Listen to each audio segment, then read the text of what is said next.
بسم اللہ الرحمن الرحیم۔ السلام علیکم۔ حضرت سلیمان علیہ السلام کو پرندوں کا علم عطا کیا گیا۔ اللہ تعالیٰ نے اپنے برگزیدہ پیغمبر حضرت سلیمان علیہ السلام کو علم منطق الطیر یعنی پرندوں سے بات کرنے کا علم عطا فرمایا تھا۔ آپ پرندوں ہی نہیں، چرندوں، درندوں اور دیگر تمام مخلوق کی زبان بھی سمجھتے تھے اور ان سے انہی کی زبان میں بات کیا کرتے تھے۔ آپ علیہ السلام کے لشکر میں انسانوں، جنوں، چرندوں، پرندوں اور درندوں کے علاوہ اللہ تعالیٰ کی دیگر مخلوقات بہت بڑی تعداد میں شامل تھی۔ ایک روز حضرت سلیمان علیہ السلام اپنے عظیم الشان لشکر کے ساتھ کہیں جا رہے تھے۔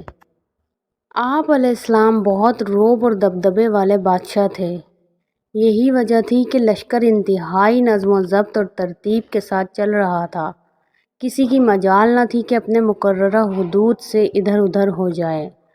صحراؤں سے گزرتا، پہاڑوں کو سر کرتا، دریاؤں کو عبور کرتا، یہ عظیم الشان لشکر اس وقت ایک بڑی وادی سے گزر رہا تھا۔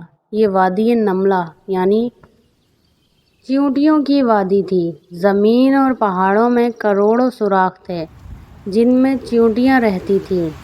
ان چیونٹیوں کی ایک ملکہ تھی۔ ملکہ چیونٹی اپنی رعایا چیونٹیوں کا بہت خیال رکھتی تھی اور چیونٹیوں کی سلطنت کا نظم و نسق بخوبی چلا رہی تھی۔ تمام چیونٹیاں اپنی ملکہ سے بہت پیار کرتی تھیں اور اس کے ایک اشارے پر بڑے سے بڑا کام کرنے کو تیار رہتی تھیں۔ ملکہ چیونٹی بہت سی دیگر چیونٹیوں کے ساتھ وادی میں گھوم رہی تھی۔ اچانک اسے زمین میں عجیب سی دھمک محسوس ہوئی۔ وہ چونک کر رک گئی اور زمین سے آتی آواز کو غور سے سننے لگی۔ ملکہ چیونٹی بولی، لگتا ہے کوئی بہت بڑی فوج ہماری وادی کی طرف آ رہی ہے۔ یہ ضرور حضرت سلیمان علیہ السلام کا لشکر ہے۔ دیگر چیونٹیوں نے بھی اس کی بات سے اتفاق کیا۔ کچھ ہی دیر میں اس جانب سے دھول کے بادل اٹھتے دکھائی دینے لگے۔ جلد ہی فوج قریب آ پہنچی۔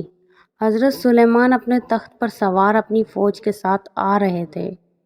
چیونٹیوں کی ملکہ نے چیخ کر کہا، حضرت سلیمان علیہ السلام کی فوج قریب آ پہنچی ہے۔ میں حکم دیتی ہوں تمام چیونٹیاں اپنے بلوں میں چلی جائیں۔ حضرت سلیمان ہمیں کوئی نقصان پہنچانے نہیں آ رہے، مگر انہیں کیا معلوم کہ تمہاری کثیر تعداد اس وادی میں ہے اور زمین پر رینگ رہی ہے، جو ان کی فوج میں شامل انسانوں اور جانوروں کے پیرے تلے روندی جا سکتی ہیں۔ چیونٹی کی بات سن کر حضرت سلیمان علیہ السلام مسکرا اٹھے۔ حضرت سلیمان تک ملکہ چیونٹی کی آواز پہنچ گئی۔ آپ اس کی بات سن کر مسکرا دیے اور ملکہ چیونٹی کی سمجھداری اور اپنی رعایا کا خیال رکھنے پر اس کی تعریف کرتے ہوئے فرمایا کہ بے شک ایک بادشاہ کو اپنی رعایا کی حفاظت کا اسی طرح خیال رکھنا چاہیے جس طرح ملکہ چیونٹی نے کیا ہے۔